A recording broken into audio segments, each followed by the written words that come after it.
चास नगर निगम चुनाव को लेकर पूरे इलाके में उत्साह का माहौल है। सभी प्रत्याशी मैदान में हैं और अपनी अपनी जीत को लेकर दावा भी कर रहे हैं।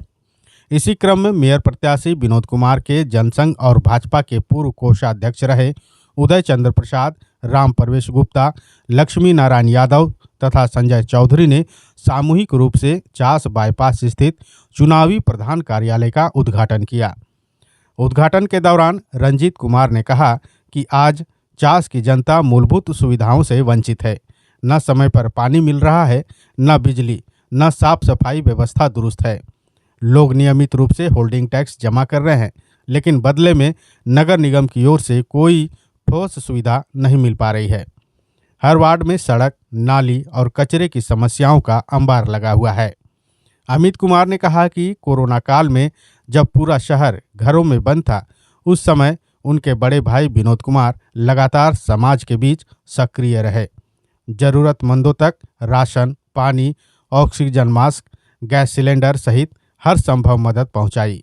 उन कठिन दौर में भी उन्होंने लोगों का साथ नहीं छोड़ा और जमीन पर उतरकर सेवा की। रंजीत कुमार ने ऐलान किया है कि यदि विनोद कुमार मेयर का चुनाव जीतते हैं तो 1 वर्ष के भीतर चास को स्मार्ट सिटी की दिशा में ठोस बदलाव दिखलाई देगा। साथ ही नगर निगम में संविदा पर कार्यरत कर्मचारियों के लिए भी अच्छे दिन आएंगे। उन्होंने साफ शब्दों में कहा कि अगर सिस्टम में बदलाव चाहते हैं तो सिस्टम का हिस्सा बनना होगा। सिर्फ दोष देने से नहीं, बल्कि बदलाव के लिए मैदान में उतरना होगा।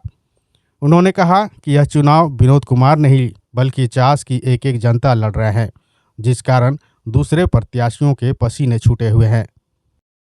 जैसा कि आप सभी देख रहे हैं कि किस प्रकार से विनोद कुमार जी को अपार जन समर्थन मिल रहा है, इसी को मद्देनजर रखते हुए चीरा चास में एक आवासीय कार्यालय होने के बावजूद भी लोगों को थोड़ी कठिनाई हो रही थी वहां तक पहुंचने में।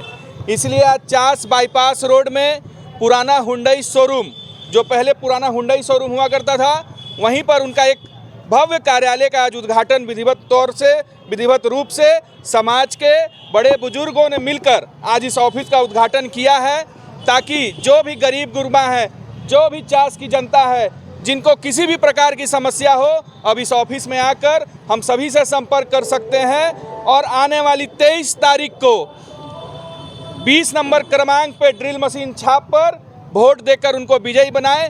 इस मकसद से आज सब हम यहाँ इस ऑफिस का उद्घाटन किए हैं। तो आप सबको भी दिख ही रहा होगा कि क्या हलचल है यहाँ। लोगों को पसीना छूट रहा है। मैं इस बात को बार बार कह रहा हूँ कि प्रत्याशियों का पसीना बह रहा है। जब रात में ठंड हवा भी चलती है ना, तभी देखिएगा वो रुमाल लेके पसीना ही सब कोई पोंछ रहा है अपना।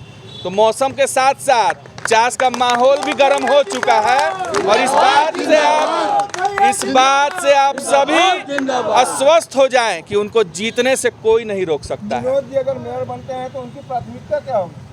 देखिए, चास का जो स्थिति है, कचरा का तो अंबार लगा हुआ है। जिस गली में जाइए, जिस नगर में जाइए, जिस मोहल्ला में जाइए, सिर्फ और सिर्फ कचरा ही है। दूसरा, सबसे पहले तो चास की सफाई, सिर्फ ग्राउंड की सफाई नहीं, सिर्फ कचरा की सफाई नहीं, व्यापारियों को जो परेशान करेगा उनकी भी सफाई।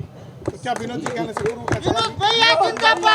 बिल्कुल चास को नंबर 1 पे ले जाएंगे। सफाई के मामले में एकदम नंबर 1 पे ले जाएंगे और इंदौर को भी पीछे छोड़ेंगे।